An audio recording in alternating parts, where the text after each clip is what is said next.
Hi guys! Welcome back sa aking channel. Ang recipe natin ngayon ay barbecue chicken. Bago tayo mag-marinate ng ating chicken, preheat muna natin yung ating oven ng 350 Fahrenheit or 180 degrees Celsius.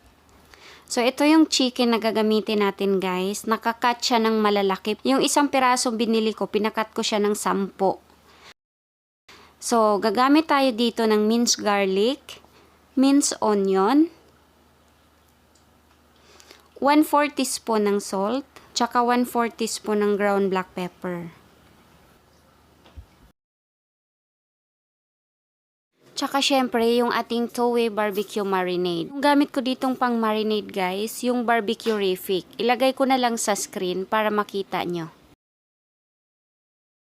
Tapos haluin lang natin itong mabuti para ma-absorb ng ating chicken, yung sauce at tsaka yung mga seasonings.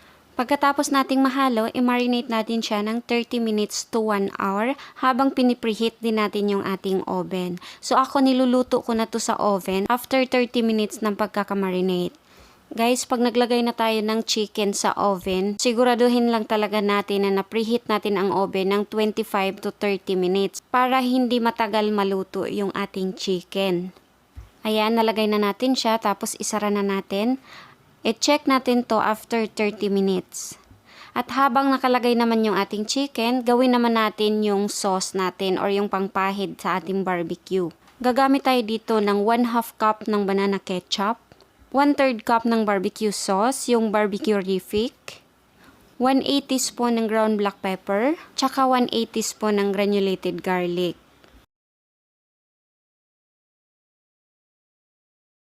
Tapos ready na to pangpahid sa ating chicken mamaya.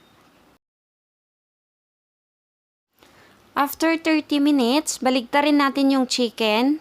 Lutuin naman natin yung sa kabilang side. So hindi muna tayo magpapahid ng barbecue sauce. After 30 minutes na tayo magpapahid ng barbecue sauce pagkaluto na yung kabilang side.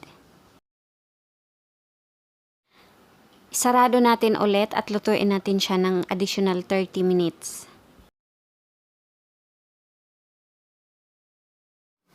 After 30 minutes guys, buksan natin siya ulit. Hindi natin siya babaligtarin. Pahidan na natin siya ng barbecue sauce. Pagkatapos nating mapahira ng barbecue sauce, isarado natin ulit ng 20 minutes. After 20 minutes, baligtarin natin ulit. Meron ng 20 minutes guys, baligtarin na natin yung ating chicken at ang kabilang side naman yung pahira natin ng barbecue sauce. Sarado lang natin to ulit at lutuin natin yung kabilang side ng 20 minutes. So ito na yung last guys. After nun, luto na ito. Pero kung yung chicken nyo, hindi pa siya ganito kaluto kasi depende kasi yan sa init ng oven. Pag medyo luma na oven, hindi na siya masyadong mainit. Kaya mas habaan nyo yung cooking time ng inyong barbecue chicken. So ito na yung ating barbecue chicken guys. Ayan. Ang ganda ng kulay niya guys. Ang next upload natin guys, mag-ice cream muna tayo, ube and cheese flavor. Ayan, para sa panahong mainit. Kaya abangan nyo yon. At para naman doon sa mga bagong viewers dito sa aking channel, huwag nyong kalimutang i-click yung like, share and subscribe at i-click nyo na rin yung notification bell sa baba para every time na meron ako mga bagong upload ng mga recipe, ma-update kayo. Maraming salamat!